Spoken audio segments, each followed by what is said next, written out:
Hello everyone, welcome back to Dudes Brews. So in the last video, we looked at lager brewing tips, and for today, I thought I'd give you a recipe and style that we can put some of that technique into practice with.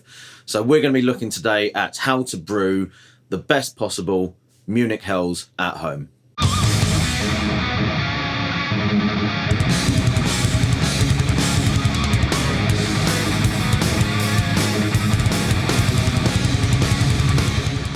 So Munich Helles, it's your classic kind of golden malt forward German lager at a sort of session strength around about 4.5 to 5% typically.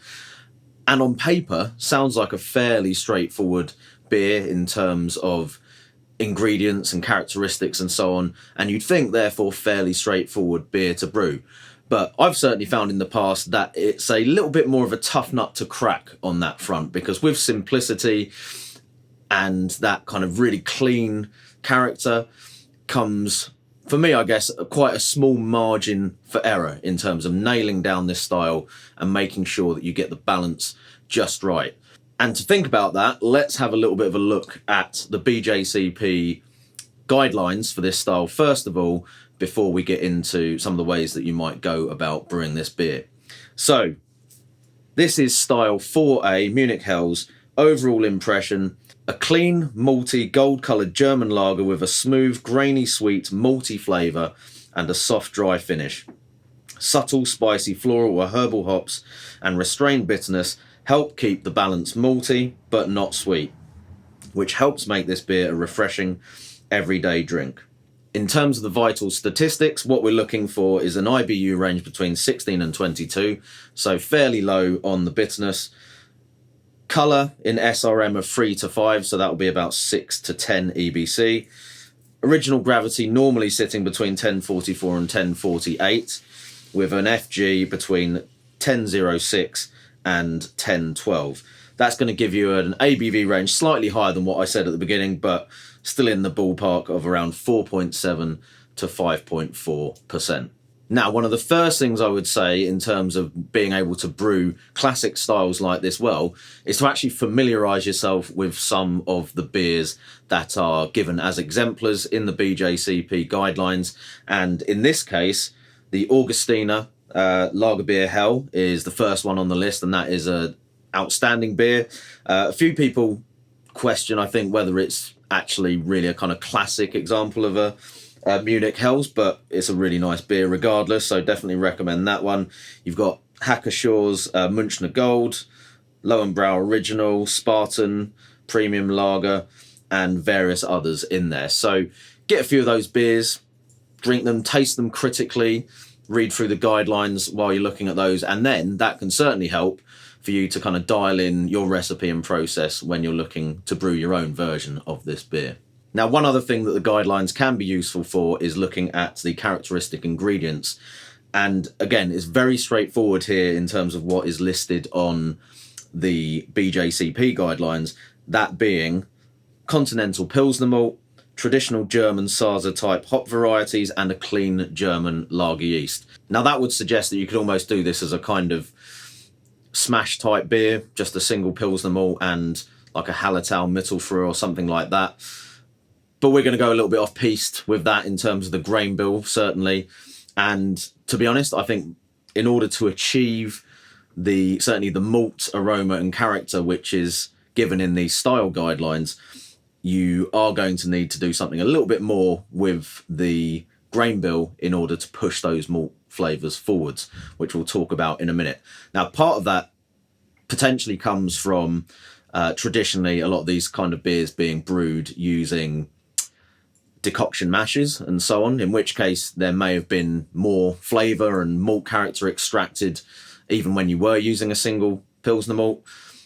And indeed, that is an option that you could do at home as well. But for this recipe, we're going to keep it a little bit more simple. We're going to use the construction of the grain bill itself to introduce some additional layers of malt flavour and a little bit more complexity. Also bring that colour up a little bit as well, because if you're using just Pilsner malt on its own, you're going to find that you're going to get very pale colour with that again, especially if you are not doing decoction mashing or anything else to increase that colour a little bit.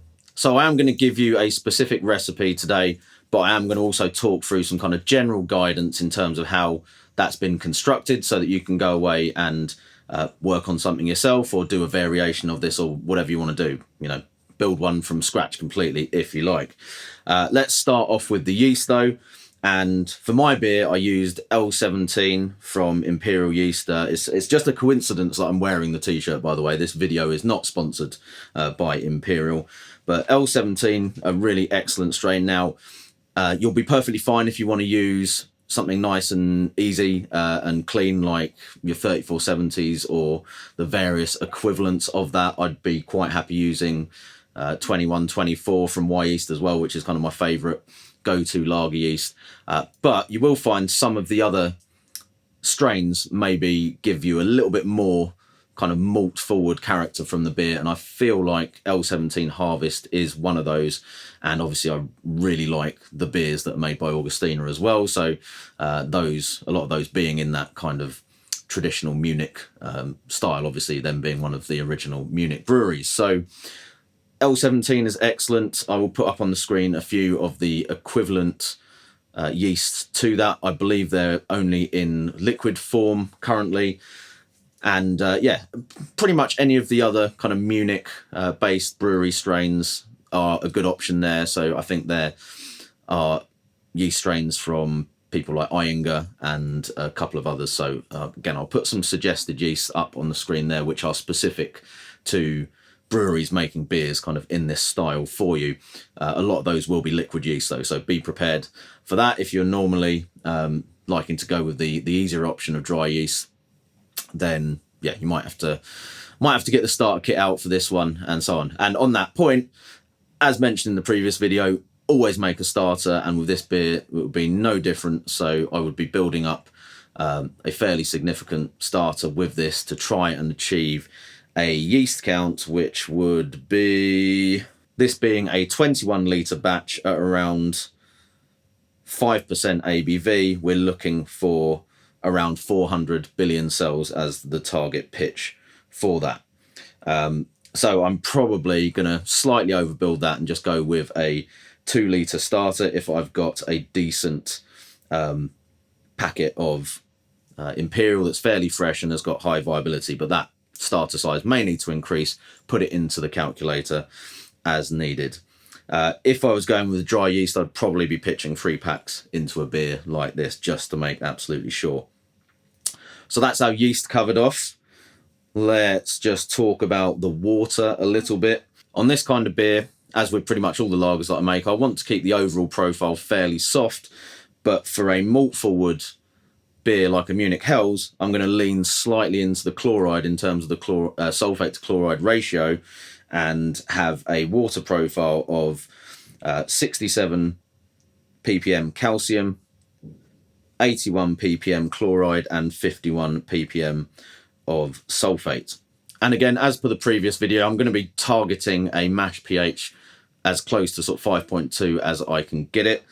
And I will be achieving that by adding some additional phosphoric acid to the mash to bring that down to a target pH of 5.2. I tend to find with the Brewfather calculator that it's often just slightly above the target, so I can kind of give myself a little bit of margin for error there, even when I'm targeting quite a low mash pH like this. Okay, so let's get into the grain bill, and this is where it gets a little bit more interesting. As previously mentioned, if you were going to follow the kind of style guidelines religiously, you'd basically be brewing this with just a Pilsner malt on its own. I've taken a bit of inspiration for the development of this recipe from beers by Adam Makes Beer. So he shared a recipe with us when he came on the Hop Edition podcast. I'll put a link to that episode in the description if you want to go and check that out.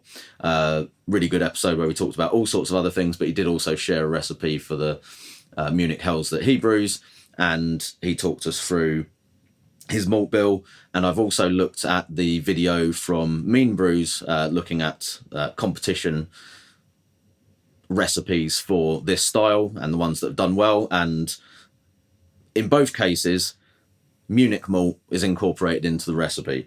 Not a massive amount, so we're not looking at the sort of quantity that you might be putting into like a fest beer or something like that, but around about, in this case I've used about 9%, but I would say you're probably looking for something between kind of 5 and 10% as a starting point there. That's just going to add a little bit more depth of malt flavour to the beer. It's going to bring the colour up slightly, and it's going to bring in some of those slightly toasty, kind of bready flavours, which we're looking for with this style. You could alternatively use Vienna malt. Vienna malt's a little bit lighter, so you could maybe go a little bit heavier on the Vienna malt. Personally, I prefer the taste from Munich in this sort of beer, so that's what I've used. Now, we mentioned decoction mashing before, and some of you will be aware that melanoidin malt can be used as a kind of alternative, or as a suggested alternative to decoction mashing, which can add some of that complex melanoidin flavour that you would normally get through the decoction process. I've not always enjoyed melanoidin malt when I've used it, so I think you do have to use a fairly light hand with it. And in this case, we're only adding just over 2%, so it's not a huge amount, 100 grams in terms of the actual grain bill here. But yeah, again, with the Munich malt as well, that's just going to really help to add that complexity to the malt flavour and give it a little bit more depth. But do be careful with the amount that you're adding, because it can become a little bit overwhelming if you start increasing the quantities. I think kind of 2%, 2 to 3% maybe is a good starting point. If you start pushing it up any higher than that, certainly anything towards 5% or above, you may find that the impact flavour-wise is a little bit overpowering perhaps, and not everyone actually really likes the flavour from it when it's that strong a component in the mix. Now, you would be perfectly fine leaving that as it is. I've added one other malt into this, which is just an additional 100 grams of Carahel. Not really traditional to have Cara malts in these sorts of beers at all, and you can certainly brew it without that, but I just really like Carahel malt, and I think it does help to bring just a little bit of extra body, very subtle kind of sweetness. It's not particularly caramel flavoured because it is quite light in colour, so it's only around 25 EBC, and yeah, I've used it in my Helles export beer many times to very good effect, so couldn't resist throwing a little bit of that in there. So yeah, you can simplify the grain bill if you want to, but I would say that you definitely want to have something in addition to your Pilsner malt if you're not using decoction mashing or doing something else like that. So speaking of which, I don't think I mentioned that the base malt that I'm using is the floor malted Bohemian Pilsner, and just make sure that you are using the best quality kind of Pilsner malt that you can, obviously, as that's going to provide the kind of basis for that malt flavour and aroma. And I don't think you can get much better than floor malted Bohemian. So my recipe specifically, we'll just put the details up on the screen. ABV's coming in at 5%. We've got an OG of 1051, which is slightly above the specs, but doesn't really matter because the ABV is kind of more important than that. The FG is calculated as 1013, which again is slightly higher. But I think having a slightly higher FG can potentially be a good thing, just to keep a little bit of that body and kind of malt depth in there, as long as it doesn't end up too sweet. EBC is towards the top end of the range, so we're just under 10 EBC on this one, and IBUs, again, I'm towards the top end of that range. I do find that the calculated IBUs for beers, particularly in Brewfather, and this has been proven by the video that I did where I actually had one of my beers analysed by a lab, you're going to see the IBUs probably quite a bit lower in reality than what they're calculated as in Brewfather. So now you could brew this sort of beer with literally just a 60-minute addition and nothing else. I think that you should really have at least something later in the boil to give you a little bit of aroma from the hops.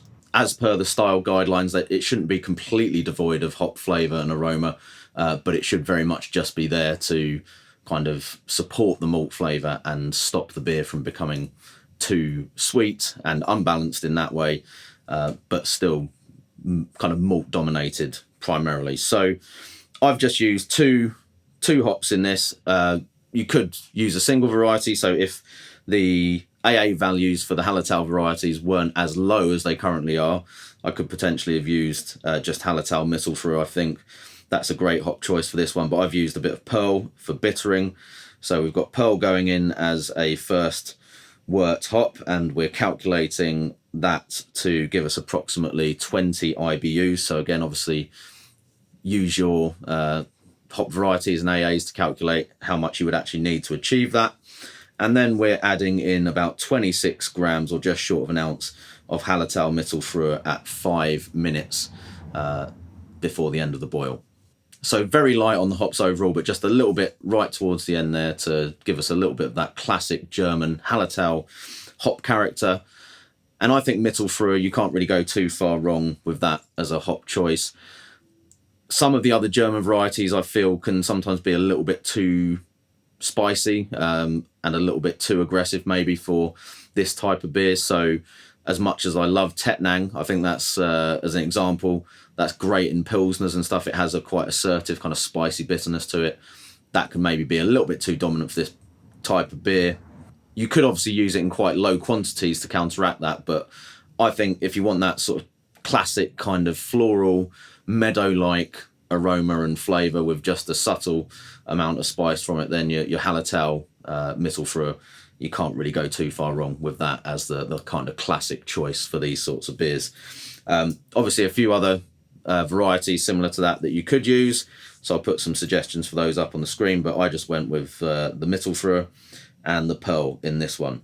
So mash profile, again, traditionally you might have been doing something a little bit more complex with these sorts of beers, and you could still do some kind of German type step mashing. So you might want to do like a Hochherz style mash profile if you wanted to, but I like to keep things simple where I can, and I just used a single infusion mash at 65C for this one. So we want to make sure that the beer does attenuate reasonably well, and therefore if you are doing a single infusion mash, you probably want to keep it down towards the lower end of the mashing range. So for your fermentation profile, I like to start the yeast off at a low temperature as possible, or well, towards the low end of the temperature range anyway. So for this beer, I was fermenting at 10 degrees initially and letting that ride for at least a week, but you know, keep an eye on how it's progressing. Obviously, if you get a slow start to the fermentation or whatever, you might want to leave it a little bit longer. Keep an eye on your gravities and so on and see how it's progressing. But generally speaking, after around a week, I'll start to ramp the temperature up by maybe a couple of degrees every 1 or 2 days until we get up to diacetyl rest temperature. So it's basically a version of the kind of fast lagering practice or technique, but I also ferment under pressure, so that also helps to kind of bring it along a little bit faster and to help give you a little bit of natural carbonation and so on and so forth. So that's how I do it. If you want to do a proper, you know, low and slow fermentation all the way through, then great. And I also will try to keep the crashing down to lagering temperature at the end relatively slow these days as well. So what a lot of people are now calling a soft crash down to lagering temperature, by which we mean just dropping the temperature down by a couple of degrees a day when we're lowering it back down in order to not shock the yeast and potentially cause it to release some flavour compounds that might create off flavours and so on and so forth. So nice and slow at the start, gently ramp it up in temperature is how I go about it, and gently ramp it back down again once you've completed the diacetyl rest. But as with the previous video, just be patient with it. Make sure that the yeast has done its work before you start thinking about transferring the beer or changing the temperatures and so on. Whichever kind of schedule you go for, I think maybe for me, probably just making sure that it does spend a bit of time at the lower end of the temperature range is going to help to make sure you get that really clean outcome, which is essential for this particular style of beer. Once you've done all that, obviously lager it for as long as you can and give it a chance to clear down properly.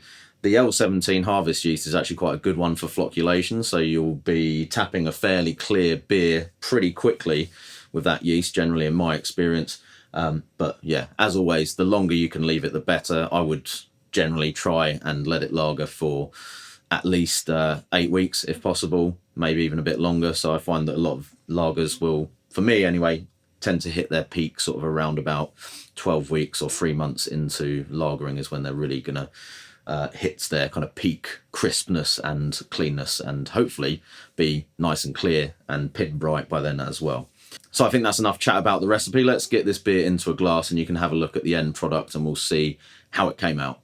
So there we have it. That is the finished article. You can see there is some lovely clarity on that, even through this rather fetching dimpled Andex mini stein, or mass, I think is the correct terminology.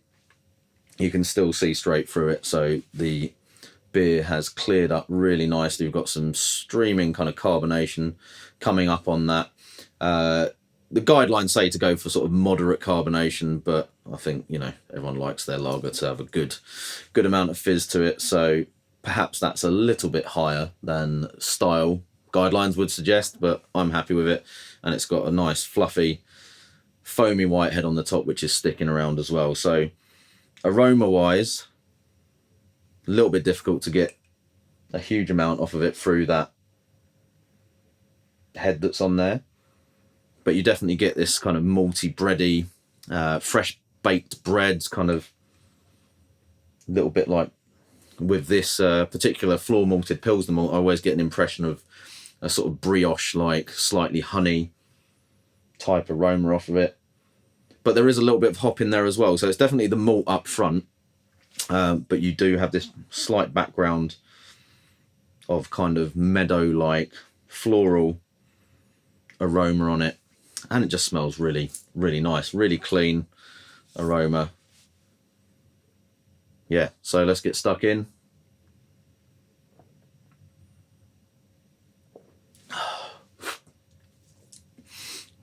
That's just super refreshing. First of all, it's yeah, unfortunately the summer is long gone now, but a great beer to have on tap for the summer months. Really easy drinking. So on the flavour again, white bread, brioche, a little bit of a hint of honey, but it's not coming through as sweetness as such because there is just enough hop bitterness there. It doesn't taste bitter, but it's that kind of challenge with this beer that I was talking about before, is just getting enough bitterness there that it doesn't taste sweet, but it doesn't also, you know, border into bitter or towards kind of Pilsner territory. So I feel like that's worked with this particular recipe. Yeah, and the malt character does have a bit of depth to it, I think, with those additional character malts for the melanoidin and the Carahel alongside that Munich. Just gives it a bit of a layered kind of flavour, a bit of texture to that malt profile, so that it's not just that kind of cracker bread Pilsner malt type thing. There's definitely, I mean, you could taste this and sort of think that has got some decocted character to it. So yeah, that's really great. Hop flavour is very subtle. As I said, the bitterness is there, but it's not really coming through as a bitter beer. It's just kind of balancing out the malt. But you get a little bit of a floral note on the back end, and just enough bitterness there to sort of dry the beer out and make you want to go in for another sip, which, as you can see, is happening fairly rapidly. So yeah, that's my Munich Helles. I'll put the recipe link obviously in the description as usual, but hopefully there's some guidance in there as well so that you can look at kind of designing your own recipes. Do go and check out the video by Mean Brews as well, which I did use that for kind of my inspiration for designing this recipe myself, as well as what we learned from Adam Makes Beer. And let me know in the comments if you've got any tips or thoughts on the Munich Helles recipe. Do you think this is outrageously out of style and you do it differently? Let me know. Open to anyone's thoughts and comments on this. So don't forget to hit the usual buttons as well, and if you haven't subscribed already, please do so. Let me know if you want any similar videos to this or ideas for other content. Again, jump in the comments and tell me what you want. So cheers everyone, and hopefully if you're going to go and brew a Munich Helles, this video might have helped. Cheers. I'm the dude. So that's what you call me, you know? That or his dudeness or duder or, you know, El Duderino if you're not into the whole brevity thing.